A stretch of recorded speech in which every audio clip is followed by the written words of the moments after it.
पावभाजीच मी पावभाजी दोघं पण पावभाजी खाणार आहे आम्ही आता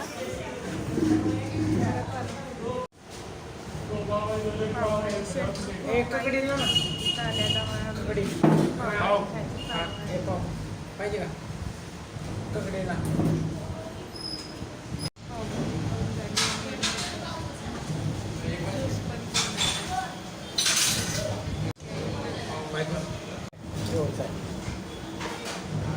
बरं माहिती मी आता खायला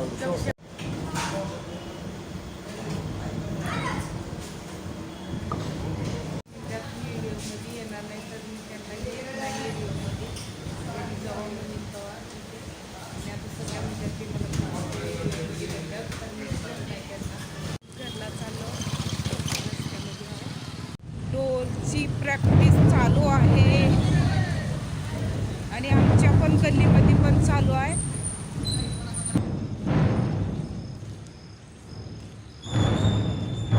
घरापासून लांब नाही दुसऱ्या गल्लीमध्येच म्हणजे पावभाजीचं ते असं पलीकडच्या गल्लीत मेन रोडला पावभाजीचं दुकान आहे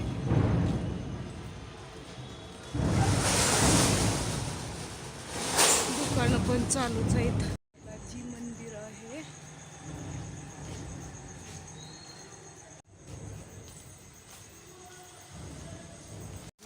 किराणा दुकानमध्ये दोन मला चला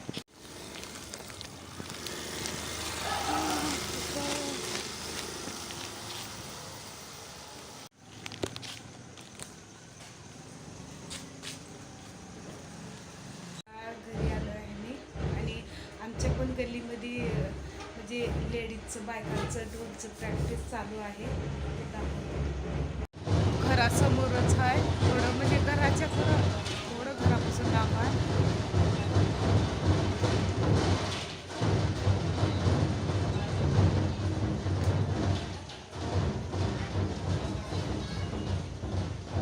दरवर्षी असतंय ढोलचं दरवर्षी ते पण लेडीजचंच असतंय प्रॅक्टिस चालू आहे या गल्लीत पण चालू आहे म्हणजे माझी एक बारकी जाऊ पूजा मागं व्हिडिओ पण टाकले पूजा म्हणून लहान भावाचं नाव पूजा आहे तिनं पण जात्या प्रॅक्टिसला आणि आता सध्या म्हणजे तिनं दुकानमध्ये आहे ज्वेलरीचं दुकान आहे आमचं ते दुकानमध्ये आहे आणि थोड्या वेळानं जाईल नसलं तर ते थोडं प्रॅक्टिस करत्या 1-4-8 दिवस प्रॅक्टिस करत्या तरी तिला जमत आहे दरवर्षी ते पण असते आणि त्याच्यामुळं तिला जमतं ते प्रॅक्टिस पण दरवर्षी वेगवेगळं असतं ते पण व्हिडिओ टाकणारच आहे तुम्हाला गणपतीचं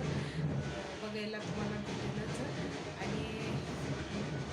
आता तुम्हाला उद्या दाखवणार आहे आमचं म्हणजे ज्वेलरीचं दुकान कुठं आहे तर मेन रोडलाच आहे ते दुकानमध्येच असते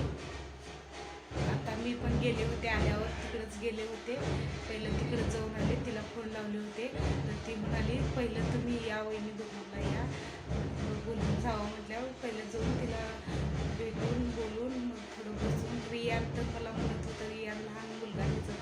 ते म्हणत होतं मी बोलत नाही मग बसून मला पण बसत होतं तर व्हिडिओ काढायचं होतं मी काढायचं म्हणाले त्याचं व्हिडिओ पण ते त्यांची आई मग काका ते होते म्हणून मी त्यांच्यासमोर बघू वाटलं मला व्हिडिओ काढायला मी काढले नाही एक व्हिडिओ तर रियान पहिलंच आल्यावर घरी आल्यावर म्हणत होतो ज्योती मॅडम म्हणतोय मला तर ज्योती मॅडम घरी नाही कुठं गेल्या कसं म्हणून आठवण करत होतं तिने पण परवा दिवशी मला फोनमध्ये म्हणाली होती मागं दिसलो जर पिंटू तिनं दिसलो काय तिनं पण दिसलो ना तिनं पण फोनमध्ये म्हणालीच होती आठवण करत होतं म्हणून रियान तर 7 वाजता चालू केलेलं 10 वाजेपर्यंत प्रॅक्टिस असते खूप छान पद्धतीनं दरवर्षी थोडं वेगवेगळं असतंय म्हणजे छान कार्यक्रम असते गणपतीचा साजरा छान करत असतात आमच्या गल्लीमध्ये तर त्यांना बक्षीस पण भेटते आणि पुन्हा बालाजीला पण घेऊन गेलते त्यांना पुरा टीमला म्हणजे पुरा त्या लोकांना तर खूप छान गणपतीचं कार्यक्रम असतं आमच्या घरासमोर आणि आमची चैताली पण गेली होती तिला चैताली गेली होती डोलचं प्रॅक्टिसला होय जमलाय का तुला गेल्या वर्षी पण गेलते ना गेल्या वर्षी पण लहान लेकरांचं पण असतंय आणि लहान लेकरं पण छान प्रॅक्टिस करतात आणि छान असतंय लहान लेकरांचं पण. आणि आमची चैताली पण गेली होती, आत्ताच आली तिनं पण 7ला गेली होती आणि आत्ताच आली तिनं पण. तर तिला पण गेल्या वर्षी पण ढोलचं म्हणजे ढोल वाजायचं होतं, गेल्या वर्षी पण वाजवली होती ढोल आणि ह्या वर्षी पण वाजवली. गेल्या वर्षी पण खूप छान पहिल्यांदाच होतं पण खूप छान ढोल वाजवली आणि ह्या वर्षी पण छान वाजवणार आहे.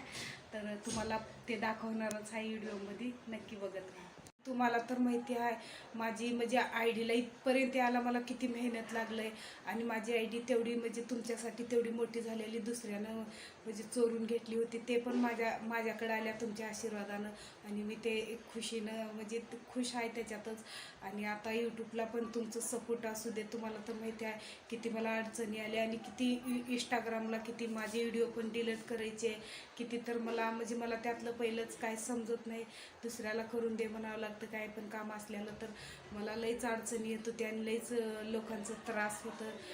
म्हणजे लोक पुढे पण जाऊ देत नाहीत असं म्हणायचं होतं. तर माझी आय डी वापरत कोण नव्हते, बंद होती पण माझ्यापाशी नव्हती, हे तर सगळ्यांना माहिती आहे. माझी आय डी कोणच यूज करत नव्हतं आणि बंद तर होतीच, असं म्हणजे पुढं जाणाऱ्याला जाऊ देत नाही ते बरोबरच आहे. बंद होती आणि त्याच्यामध्ये काहीच कुणाचा फायदा नव्हतं, फक्त मला टेन्शन येत होतं की मी म्हणजे एवढ्या माणसं माझे चांगले माझे व्हिडिओ बघणारे माणसं ह्यांच्यामुळं मी इतकं पुढे आले आणि ह्या लोकांनी माझं इंस्टाग्रामची आय डी बंद पाडली म्हणून हेच माझ्या डोक्यात टेन्शन होतं. तर आता तसलं काहीच टेन्शन नाही, फक्त यूट्यूबला तुमची गरज आहे, तुमचं साथ पाहिजे. फक्त यूट्यूबचे व्हिडिओ बघत जा आणि चुकलं असेल तर काय पण नक्की कमेंट करत जा, चुकलं असलं तर नक्की कमेंट करत जा, हे चुकलं असं म्हणून सांगत जावा. पण मला पण कळेल मी काय चुकते काय नाही, तर मी चुका करणार नाही असं मी.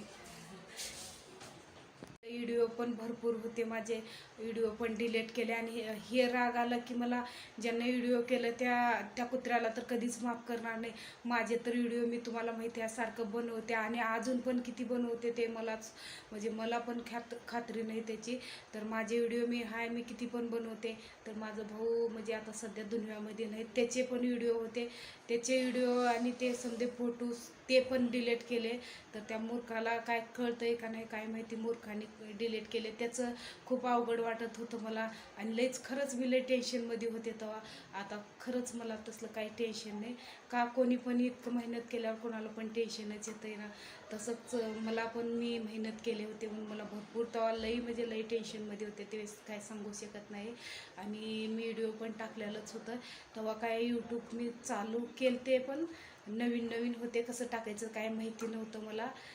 तर त्याच्यामध्ये काय जास्ती माहिती दिलेली नव्हते, फक्त थोडं सांगितलेलं होतं की यूट्यूबची माझी इंस्टाग्रामची माझी आय डी दुसऱ्यांनी घेतली म्हणून थोडी सांगितलेली होती माहिती, तेवढं काय मला जमत नव्हतं. तर 1 वर्ष होतं यूट्यूबला पण चालू करून, तर व्हिडिओ टाकत नव्हते. आता मी म्हणते की कंटिन्यू टाकावं व्हिडिओ यूट्यूबला म्हणून, असं मी कोशिश करते. तर नक्की बघत जावा तुम्ही व्हिडिओ. ते तर तुम्हाला दाखवतेच मागच्या पण व्हिडिओमध्ये, घरासमोरच आहे नेमकं माझं